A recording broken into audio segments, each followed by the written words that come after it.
اور کیا دینی ذمہ داری ہوتی ہے؟ تعلیم حاصل کرنا بذات خود یہ ایک دینی ذمہ داری ہے۔ علم جانتے ہیں کہ ہماری شریعت، ہمارا دین، اس کی شروعات ہی اقرأ بسم ربک الذی خلق سے ہوتی ہے۔ تو یہاں دین کو بنیادی حیثیت حاصل ہے۔ دین حاصل کرنا نیک نیتی سے یہ ایک عبادت کا درجہ رکھتا ہے،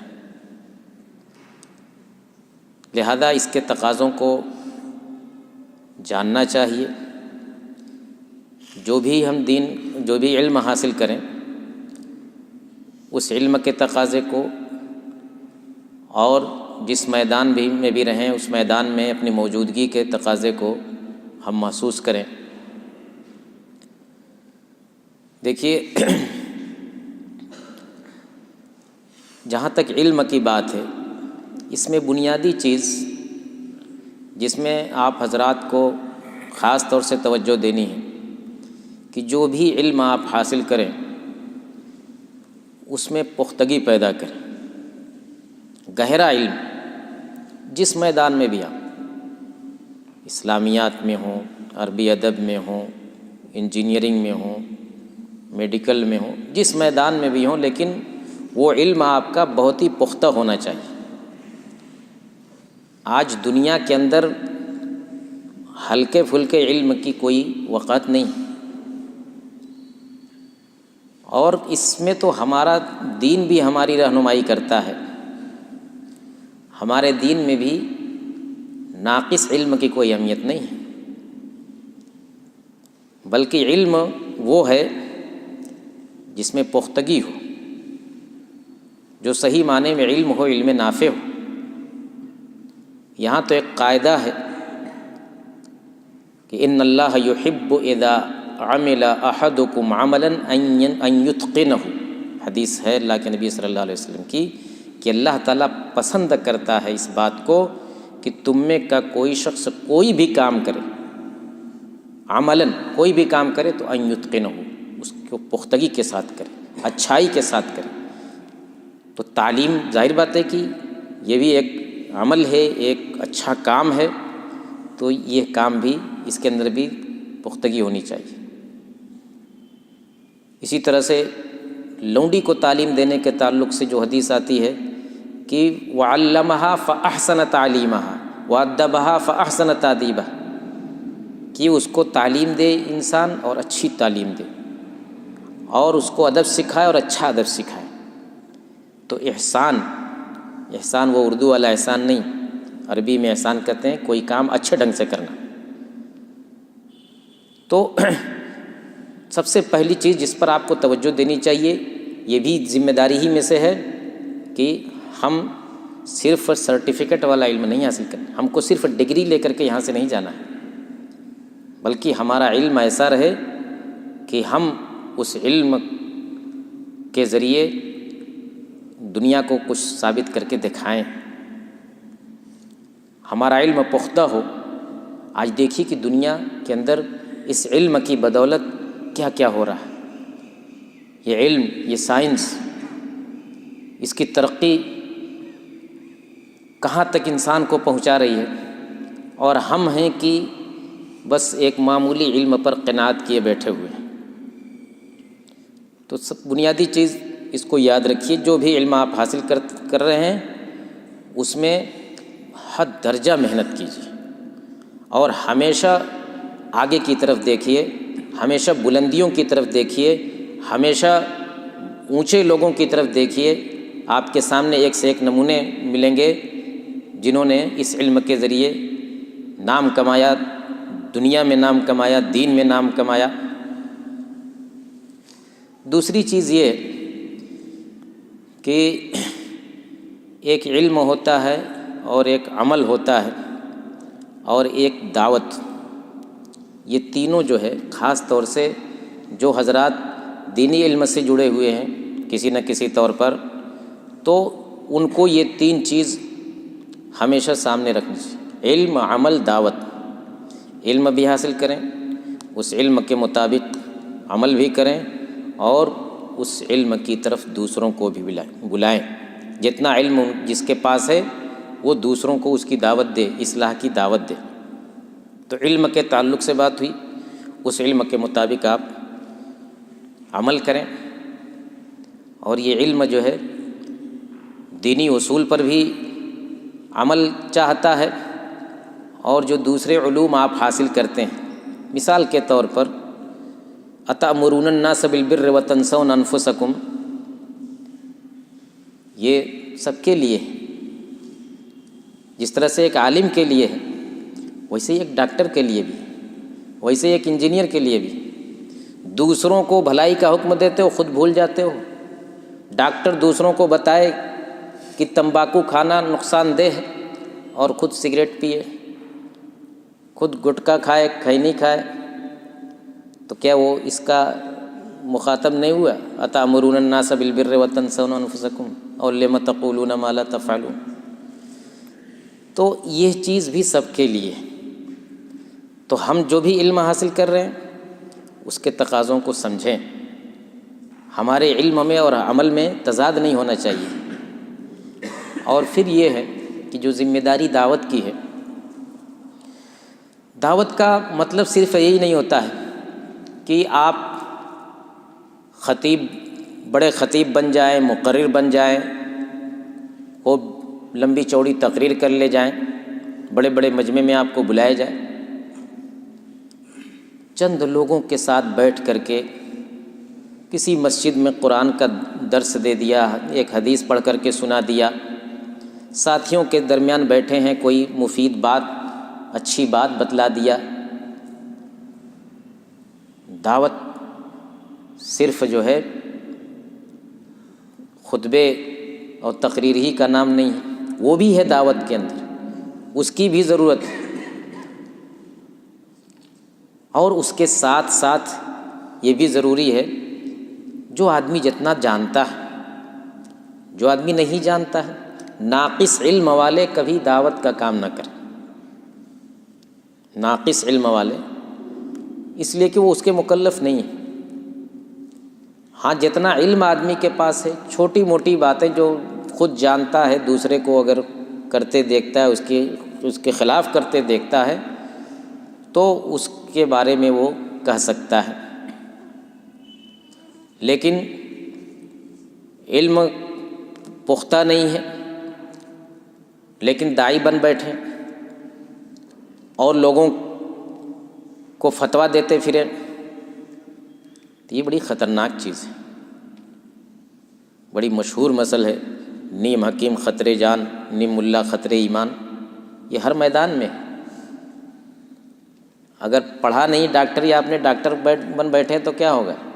جان تو خطرے میں لوگوں کی پڑی رہے گی۔ اسی طرح سے دین کا علم نہیں ہے اور بن بیٹھے دائی، تو کیا ہوگا؟ ایمان تو خطرے میں پڑے گا لوگوں کا۔ ہاں، آپ جتنا جانتے ہیں، اور اسی طرح سے آپ جس میدان جتنا کر سکتے ہیں اتنا کیجیے۔ مثال کے طور پر آپ بیٹھے کھانا کھا رہے ہیں، آپ کے ساتھ اور بھی دوسرے لوگ ہیں، چائے پی رہے ہیں، کسی کو آپ نے دیکھ لیا بائیں ہاتھ سے چائے پی رہا ہے، بائیں ہاتھ سے پانی پی رہا ہے، اس کو آپ تنبیہ کر سکتے ہیں، بھائی دائیں ہاتھ سے پینا چاہیے، دائیں ہاتھ سے کھانا چاہیے۔ اب اتنا تو ہر مسلمان میں سمجھتا ہوں جانتا ہے۔ وہ آدمی جو بائیں ہاتھ سے پی رہا ہے، کھا رہا ہے، ہو سکتا ہے وہ بھی جانتا ہو، لیکن اس کو کسی نے یاد دہانی نہیں کرائی ہو، یا یہ بھی ہو سکتا ہے کہ اس کو کبھی اس نے سنا ہی نہ ہو۔ آپ کیا جانتے کہ دنیا میں کتنی جہالت ہے؟ تو اس کو متنبہ کر دینا وقت پر کہ بھائی دائیں ہاتھ سے پیو۔ کوئی آدمی دائیں ہاتھ سے ناک صاف کر رہا ہے، اس کو متنبہ کر دیا جائے کہ بھائی دائیں ہاتھ اچھے کام کے لیے ہے، اس طرح کی صفائی وغیرہ کے لیے بایاں ہاتھ ہے۔ یہ سب چیزیں جو بظاہر چھوٹی چھوٹی ہیں، اور ہم لوگ یہ سمجھتے ہیں کہ یہ کسی کو بتلانا یا یہ سب تنبیہ کرنا یہ دعوت کا کام نہیں ہے، یہ بھی دعوت کا کام ہے۔ اور اگر اس طریقے سے ہم لوگ کرنے لگیں تو یقین جانیے کہ معاشرے میں کافی تبدیلی آئے گی اور لوگوں کی معلومات میں کافی اضافہ ہوگا۔ بہت سی چیزیں جس کو ہم لوگ معمولی سمجھ کے چھوڑ دیتے ہیں، لیکن جس آدمی کو آپ نے بتایا وہ پوری زندگی جو ہے اس کو یاد رہتی ہے، اور پوری زندگی وہ آپ کا ممنون رہتا ہے کہ فلاں آدمی نے مجھ کو یہ بات بتائی تھی، آج تک مجھ کو یاد ہے۔ آپ بھول جائیں گے لیکن وہ آدمی بسا اوقات یاد رکھتا ہے کہ مجھے فلاں آدمی نے یہ بات بتلائی تھی اور آج تک مجھ کو یاد ہے، بلکہ میں نے یہ بات کتنے لوگوں کو بتلائی۔ تو ایک ذمہ داری یہ بھی ہے۔ تو علم، عمل اور دعوت، ہم بحیثیت مسلمان ہماری ذمہ داری یہ بھی ہے کہ ہمیشہ اپنی ذات سے اوپر اٹھ کر کے دوسروں کے بارے میں بھی سوچیں۔ دعوت یہ بھی کسی نہ کسی طرح سے اسی دائرے میں، اسی زمرے میں آتی ہے۔ ظاہر بات ہے کہ دعوت کا کام دوسروں ہی کے لیے کیا جاتا ہے۔ ہمارے یہاں تو قاعدہ یہ ہے کہ خیر الناس انفعہم للناس۔ اللہ کے نبی صلی اللہ علیہ وسلم کی یہ حدیث ہے کہ تم میں سب سے بہتر، لوگوں میں سب سے بہتر وہ ہے جو دوسروں کے لیے سب سے بہتر، سب سے نفع بخش۔ تو ہم اپنی ذات سے اوپر اٹھ کر کے دوسروں کے فائدے کے لیے سوچیں، دوسروں کو ہم کیا فائدہ پہنچا سکتے ہیں۔ سب سے بڑا فائدہ تو یہی ہے کہ اگر دوسرا ہمارا بھائی اللہ کے راستے سے ہٹا ہوا ہے تو اس کو اس راستے سے جوڑنے کی کوشش کریں۔ اگر توحید سے ہٹا ہوا ہے تو توحید پر اس کو لے آنے کی کوشش کریں، سنت سے ہٹا ہوا ہے سنت کے راستے پر لے آنے کی کوشش کریں۔ تو یہ جو ہے نفع، دوسروں کو فائدہ پہنچانے کا کام کرنا، یہ اس کا ایک دائرہ یہ ہوا کہ سب سے بنیادی فائدہ یہی ہے کہ انسان کو اس کے رب سے جوڑا جائے۔ اسی طرح سے اور بھی دوسرے میدانوں میں اگر اس کو علم کی ضرورت ہے، اگر وہ کچھ سیکھنا چاہتا ہے، یا یہ کہ وہ بھلے نہیں محسوس کر رہا ہے کہ مجھے سیکھنے کی ضرورت ہے، لیکن آپ جانتے ہیں کہ اس کو سیکھنا چاہیے، تو اس کے لیے کچھ وقت نکال کر کے اس کو سکھانے کی کوشش کریں۔ ضرور نہیں کہ وہ آپ کے پاس آئے تبھی، ہم اس کے پاس جا کر کے اور اس کا وقت لے کر کے اس کو کچھ سکھانے کی کوشش کریں۔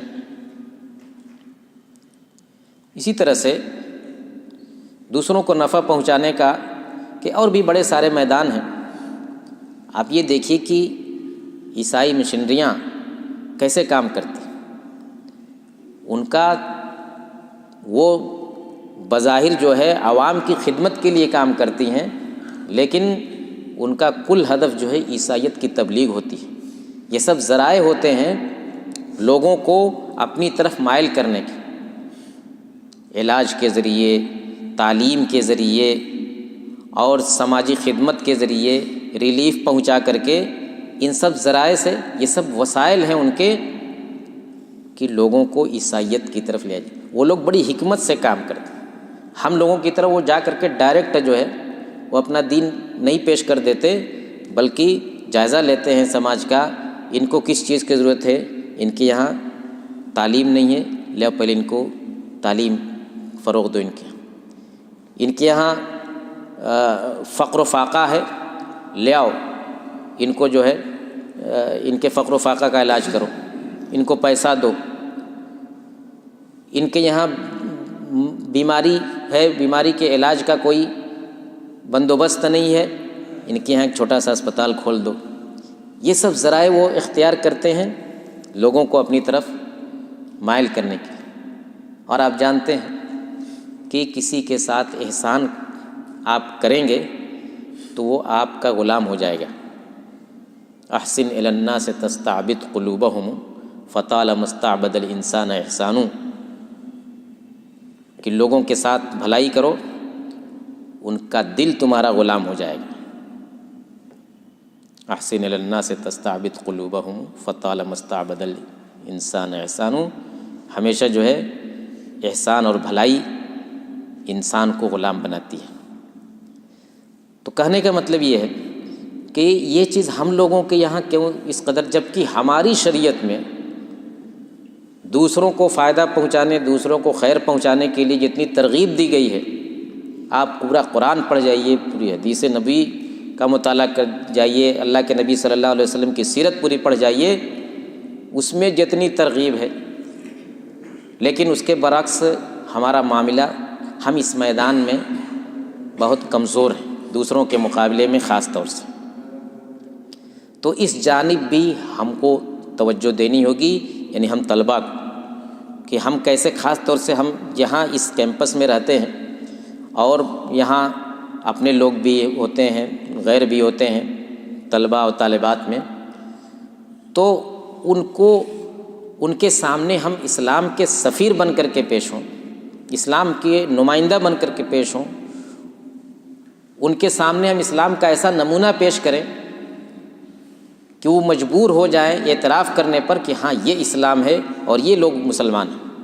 اس لیے کہ اسلام کی جو شبیہ بنائی جا رہی ہے، بلکہ بنا دی گئی ہے، جو چھوی بنائی گئی ہے لوگوں کے ذہنوں میں، اس کی تصویر جو مسخ کر دی گئی ہے کہ مسلمانوں کے اندر یہ ہے، یہ ہے، یہ ہے، تو اس تصور کو ہم لوگ نہیں بدلیں گے تو کون بدلے گا؟ اور اس میں اپنے عمل سے، اپنے کردار سے، اپنے اخلاق سے بدلنے کی ضرورت ہے۔ ہم لوگوں کے ساتھ اچھا معاملہ کریں، ہم لوگوں کے ساتھ حسن سلوک سے پیش آئیں، ہم لوگوں کی مدد کریں۔ مدد صرف پیسے سے نہیں ہوتی، مدد جو ہے ایک لفظ بول کر کے بھی ہو سکتی ہے، مدد جو ہے کسی کو بھٹکے ہوئے کو راستہ دکھلا کر کے بھی ہو سکتی ہے، کسی سے ایک کوئی بات، اچھی بات بتا دینے سے بھی ہوتی ہے۔ سماجی کام کتنے ہیں، پیاسے کو پانی پلانا۔ آپ جانتے ہیں کہ ایک زانیہ عورت کی مغفرت ہو جاتی ہے صرف اس وجہ سے کہ اس نے پیاسے کتے کو پانی پلا دیا تھا۔ پیاسے انسان کو نہیں، سوچے کہ انسان کو، اگر پیاسے انسان کو کوئی پانی پلائے تو اس کا کتنا اجر ہوگا۔ تو پیاسے کتے کو ایک فاحشہ عورت نے کنویں سے، اب وہ بھی اس کے پاس کوئی برتن نہیں تھا تو اپنے موزے میں پانی بھر کر کے اس نے اس کتے کو پلا دیا۔ اللہ رب العالمین کو اس کا یہ عمل اتنا پسند آیا کہ اس کے سارے گناہ معاف کر دیے، وہ جنت میں اس کو داخل کر دیا۔ ایک شخص نے راستے سے، ایک درخت پڑا ہوا تھا راستے میں جس کی وجہ سے راہگیروں کو پریشانی تھی آنے جانے میں، اس نے اس راستے سے درخت کاٹ کر کے ہٹا دیا، درخت کی شاخ ہٹا دیا۔ اللہ تعالیٰ کو اس کا یہ عمل بہت پسند آیا، اس نے اس کو جنت میں داخل کر دیا۔ حدیث کے اندر یہ چیز بیان کی گئی ہے۔ یہ سب چیزیں ہم لوگ معمولی سمجھتے ہیں، یہ سماجی خدمت بھی ہے اور دینی خدمت بھی ہے، یہ اللہ کا مطلوب ہے، یہ ہماری شریعت کا مطلوب ہے۔ تو اس طرح کے جو کام ہم کر سکتے ہیں اپنی تعلیم کے دوران، اس طرح کے بہت سے کام آپ کے سامنے آئیں گے جو آپ کر سکتے ہیں، بشرطے کہ آپ اپنا ذہن لگائیں، اس میں سوچیں۔ آپ کے پاس وقت ہے، آپ کے گھر والوں نے آپ کو فارغ کر رکھا ہے یہاں 24 گھنٹے کے لیے، آپ کی ساری ضرورتوں کی وہ تکمیل کرتے ہیں۔ تو اس وقت کو جتنا بھی وقت ہے آپ کے پاس، تعلیم کے ساتھ ساتھ کچھ وقت نکال کر کے یہ سماجی خدمت، جو سماجی خدمت ہونے کے ساتھ ساتھ دینی خدمت بھی ہے، اس کے بارے میں بھی آپ سوچیں۔ کام کرنے کے بہت ہیں اور ذمہ داریاں بہت ہیں، لیکن ہم لوگ وقت جتنا ہمارے پاس رہتا ہے اتنا وقت اگر دوسروں کو مل جائے تو نہ جانے وہ کیا کر ڈالیں گے۔ اس لیے علم حاصل کرنے کے ساتھ، عمل کرنے کے ساتھ، دعوت کے ساتھ دوسروں کی خدمت کرنا، خدمت خلق، لوگوں کو فائدہ پہنچانا، اور فائدہ جس ناحیے سے بھی ہو، اپنی ذات سے اوپر اٹھ کر کے دوسروں کے لیے کام کرنا، دوسروں کے کام آنا، یہ چیزیں اگر ہم اپنے ذہن کے اندر بیٹھا لیں تو ایک سے ایک نئے راستے آپ کو دکھائی دیں گے، ایک سے ایک نئے کام دکھلائی دیں گے، اور پھر ایک ایسا اچھا ماحول بنے گا، اور دنیا کے اندر آپ کی ایک اچھی شبیہ پیدا ہوگی۔ یہ سب چیزیں ہم ذہن میں لے کر کے یہاں سے اٹھیں۔ آج کے درس کا یہی خلاصہ ہوا کہ ہم علم میں بھی پختگی حاصل کریں، علم کے ساتھ علم کے تقاضوں کو بھی پورا کریں عمل کے ذریعے، اخلاق کے ذریعے، اور پھر اس علم کو اور دین کی باتوں کو دوسروں تک جس طرح بھی پہنچا سکیں، جس دائرے میں بھی پہنچا سکیں، پہنچانے کی کوشش کریں، اور دوسروں کے کام آنے کی کوشش کریں۔ اللہ رب العالمین ان تمام باتوں کی ہمیں توفیق عطا فرمائے، ہمارے وقت کو کارگر بنائے، اور ہمیں علم کے تقاضوں پر عمل کرنے کی توفیق عطا فرمائے۔ آمین وآخر دعوانا ان الحمد للہ رب العالمین، والسلام علیکم ورحمۃ اللہ وبرکاتہ۔